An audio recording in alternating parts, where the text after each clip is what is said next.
आरक्षणाच्या मुद्द्यावर बोलायला विरोधकांना वेळ नाही। ऐनवेळी बैठकीवर बहिष्कार टाकून विरोधकांनी आपला रंग दाखवला। आरक्षणासंदर्भातल्या बैठकीनंतर फडणवीसांची टीका। वरळी हिट अँड रन प्रकरणामध्ये मिहिर शहाला शहापूरमधून अटक। आरोपीला अटक करण्यासाठी 60 तास का लागले? गृहविभागाने उत्तर द्यावं, आदित्य ठाकरेंची मागणी। नाशिकमध्ये रस्त्यावरून चालणाऱ्या महिलेला भरधाव कारनं उडवलं। नाशिकच्या गंगापूर रोडवरची घटना। अपघातानंतर वाहन चालक फरार। विधान परिषद निवडणुकीसाठी मविया आणि महायुतीकडून मतांची जुळवाजुळव।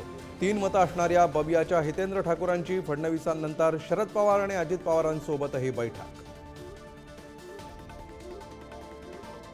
वसंत मोरेंचा उद्धव ठाकरेंच्या उपस्थितीत ठाकरेंच्या सेनेत प्रवेश। काल भरपूर पाऊस झाला, आज वसंत फुलला, राऊतांची प्रतिक्रिया। माजी सनदी अधिकारी राधेश्याम मोपलवारांवरून रोहित पवारांचा सरकारवर हल्लाबोल। मोपलवारांची 3000 कोटींची संपत्ती कशी? त्यांच्या डोक्यावर कोणाचा हात? रोहित पवारांचा सवाल। विधानसभा स्वराज्य संघटना आणि प्रहार एकत्र लढण्याची शक्यता।